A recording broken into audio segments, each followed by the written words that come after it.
Want to create precise sidechain effects without a compressor? FL Studio's Fruity Love Philter offers a powerful envelope-based way to achieve dynamic, pumping sounds with total control. Start by adding Fruity Love Philter to the mixer track of the sound you want to sidechain and reset the plugin using the default preset. Disable the filter in Unit 1, set the target to volume, and activate the pattern envelope under the editor grid. Sync it to your project tempo using the tempo box and enable Snap to Grid for precise editing. Draw an envelope that rises quickly from silence to full volume within 1 beat, then set the first point as a loop start. Fine-tune point positions, levels, and tension to craft the perfect pumping effect. This method avoids common issues with compressor-based sidechaining, like attack time delays or unwanted artifacts, while giving you complete control over the shape and timing.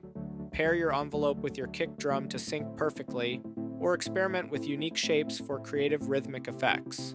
Once you've nailed the sound, save it as a preset for easy access later. Ready to elevate your sidechain game? Comment FL below, and we'll DM you a link to free FL Studio tools and resources to take your productions further.